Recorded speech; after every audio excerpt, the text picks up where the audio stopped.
A comunidade sírio-libanesa no nosso estado tem raízes profundas, que remontam ao início do século XX, quando imigrantes árabes, principalmente sírios e libaneses, buscaram por oportunidades no Brasil.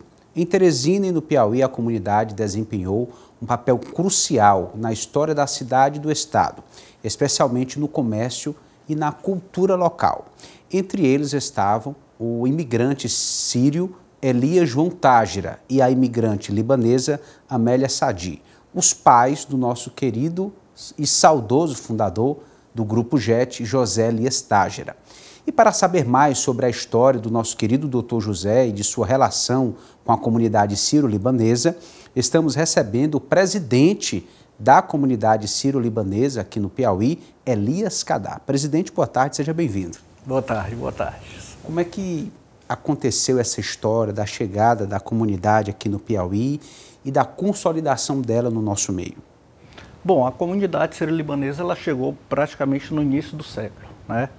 Por volta aí, especificamente, né, o Elias João Tágira, que é pai do Dr. José, ele chegou mais ou menos por volta de 1906, né, saindo de Malula. A grande maioria veio de Malula, que é uma cidade a aproximadamente 60 quilômetros de Damasco, né, uma pequena cidade, mas que ainda hoje, apesar de ser um país muçulmano, tem cultura, uma forte ascensão católica lá, né? Então por isso da nossa sempre fé na questão do catolicismo, né? E ainda se fala o aramaico, que é a língua falada por Jesus, né? Um dos poucos lugares do mundo que até hoje na atualidade se fala o aramaico, né? Então a grande maioria veio de lá, né? Especificamente em busca, né, da Terra Prometida, o Brasil, que era uma descoberta e tudo, principalmente porque naquela época a Síria era dominada pela Turquia e viviam muito em guerra, né? Então sempre era um sistema turco muito opressor, né? E eles buscaram exatamente sair, deixar suas raízes para descobrir a América, né? Descobrir o novo mundo, que é exatamente o Brasil, né? E o Elias João Tágira, né, ele saiu exatamente de lá, né, foi para a Itália, conseguiu atracar no navio italiano e chegou no estado do Rio de Janeiro, né, e depois foi para São Luís até desembarcar aqui em Teresina e, consequentemente, construir as suas raízes, né. Tanto quando ele chegou aqui já tinham diversos outros membros da comunidade, né? Outros vieram posteriormente, né? Então a minha família veio um pouco depois, né? Os Cadás vieram um pouco depois dos Tágiras, né, para cá, e aqui eles exatamente começaram a construir e ficar raízes, né? Numa pátria de liberdade, numa pátria prometida, exatamente de grande progresso. Então basicamente, pontuando, foi esse o início, né? E os motivos que muitos deles levaram a trocar sua pátria para desbravar aí um novo mundo. Bem-vindo. Agradeço ao senhor por aceitar o nosso convite. Eu estava em viagem e já chegou direto para cá para essa homenagem ao Dr. José. Muito obrigado, Dr. Elias. A pergunta que eu faço ao senhor é exatamente esse. Os pais do Dr. José, eles foram um dos que iniciaram essa comunidade libanesa aqui. E depois o Dr. José se integrou a ela. Claro, são os costumes, aquela verve que tem para o comércio, que também está muito ligada. Como é que o senhor vê esse trabalho do Dr. José com essa raiz sírio-libanesa aqui no estado do Piauí, em Teresina? Nós podemos dizer, Wesley, que o comércio de Teresina, especificamente, é um comércio antes e depois dos árabes, né? Os árabes, quando eles chegaram aqui, eles trouxeram uma nova forma de fazer negócio, uma nova forma de negociação. Então, isso movimentou muito o comércio de Teresina. A grande maioria deles se instalaram ali pela zona do Mercado Central, Praça Rio Branco, né? Que era onde era a efervescência do comércio local na época, né? E ali eles instalaram uma nova cultura, né? Então, E aí, obviamente, os Tágiras, né, por conta desse processo todo, né, eles conseguiram se destacar no comércio, né, em vários outros segmentos, né, e, consequentemente, viraram aí grandes empresários, gerando grandes empregos, gerando rendas por todo o estado do Piauí. Então, na realidade, muito do comércio de Teresina a gente deve exatamente à colônia árabe, né, onde veio com essa introdução de novas formas de fazer negócio, né, e a criação da sociedade sírio-libanesa, né, ela se veio exatamente há um bom tempo atrás, né, onde aqueles árabes anteriores, os que chegaram, basicamente os sírios que chegaram, né, eles fundaram a Sociedade Jovem Síria, né, fundada em 1º de novembro de 1917. Então, é a sociedade mais antiga que se tem ainda em atividade. Né. Basicamente eram formados por sírios exatamente para preservar aquela cultura, para ajudar aqueles imigrantes que estavam vindo. Né.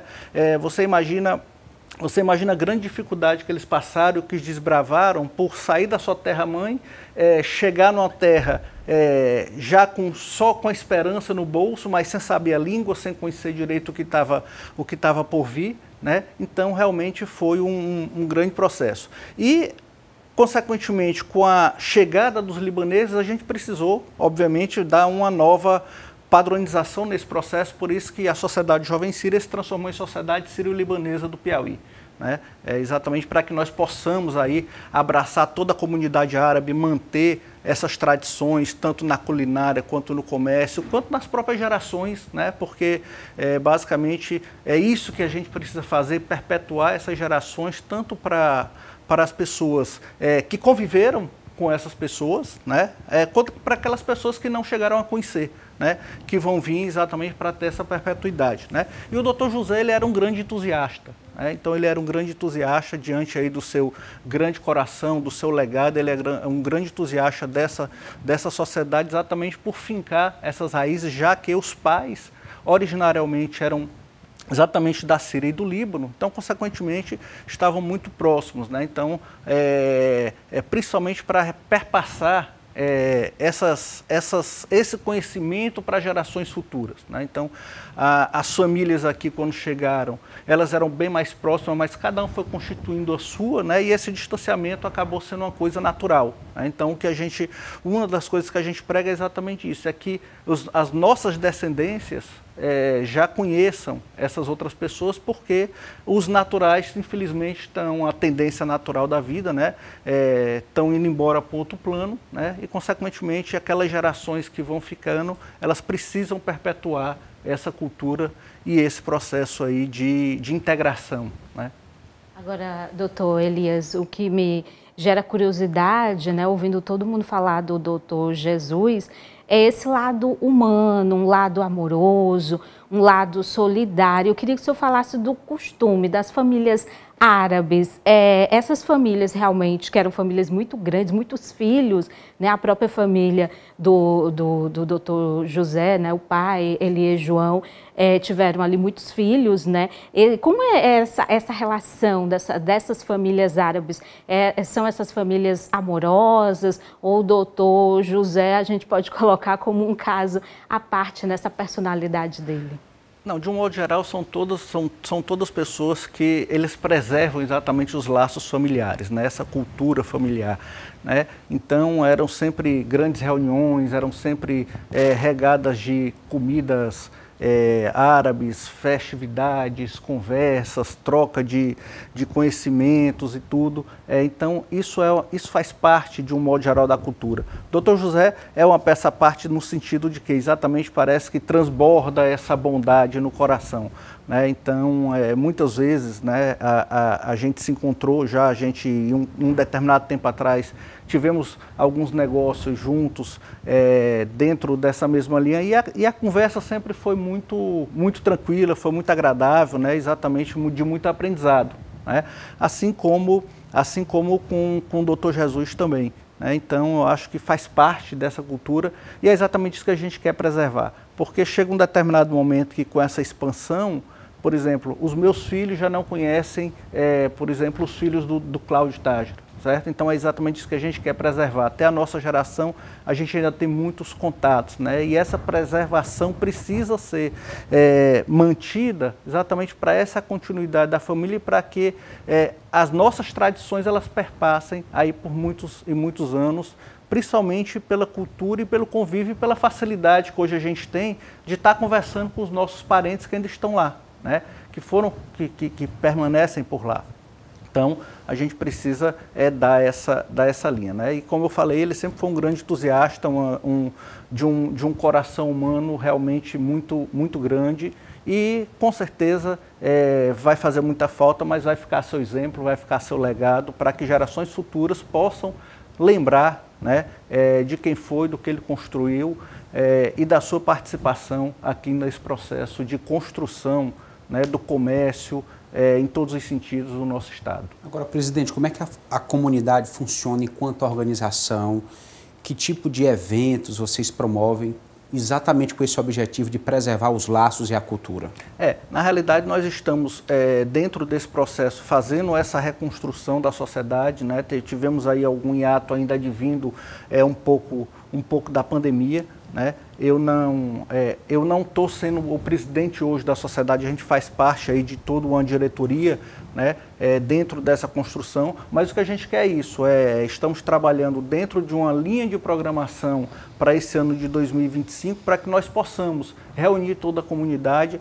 Nós temos alguns trabalhos sociais, né, e de encontros também, né, mensais, onde a gente possa promover essa cultura, mas não somente com os descendentes árabes, né, mas também com todos os amigos, com todas aquelas pessoas que convergem, que apreciam a cultura árabe, que querem manter essa tradição. Quem tem curiosidade, por exemplo, pode participar de uma reunião dessa? Pode participar perfeitamente, onde a gente pode estar debruçando, né, vários estudos da Universidade Federal existem também reforçando e fomentando a chegada dos árabes aqui no Piauí. Então, realmente é uma tradição que a gente quer manter e é esse o processo, né, dentro dessa linha, né. Nós já tivemos eventos aqui anteriormente, né, até com a participação do Dr. José, onde nós conseguimos trazer, né, o cônsul do Líbano para Teresina. Na época a Embaixada da Síria também participou, né? De alguns anos para cá, infelizmente, a Síria vive esse momento ainda turbulento, de guerra e tudo, e aí fica um pouco mais,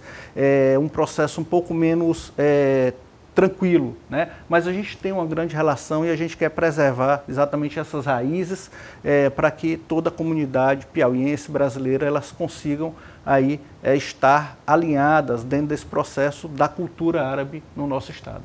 Bom, eu acho que a gente falou bem sobre a comunidade. Eu queria que o senhor aproveitasse o último momento, doutor Elias, para aquela câmera lá, o senhor, por favor, se o senhor pudesse deixar uma mensagem realmente sobre esse momento, unindo um membro da comunidade sírio-libanesa aqui no Piauí, Teresina, que partiu e que deixa o seu legado, e que importância isso tem, claro, para toda a comunidade.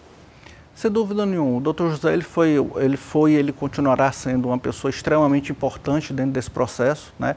A comunidade árabe toda está de luto por conta da sua partida, mas como eu falei, fica seu exemplo, fica o seu legado pela pessoa entusiasta que ele era, pelo amigo, pelo pai, né? Pelo conselheiro, né? E nós temos a lamentar a perda, mas que realmente nós somos gratos pela convivência que nós tivemos com ele, exatamente pela construção, pela contribuição que ele deu nesse processo de sociedade. Então fica seu legado e toda a sociedade sírio-libanesa do Piauí se congratula e abraça fraternalmente toda a família, em nome aqui do Cláudio Tájara, né, extensiva a todos os familiares e a todos os amigos, e que Deus possa confortar nesse momento difícil, mas que realmente fica o seu exemplo para a eternidade.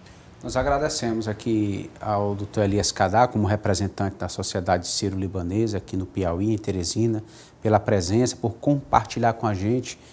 Para mim, foi muito enriquecedora essa entrevista. Eu tenho certeza que para muitos piauienses também, entender melhor essa história foi muito importante. Muito obrigado e até a próxima oportunidade. Obrigado, estamos à disposição.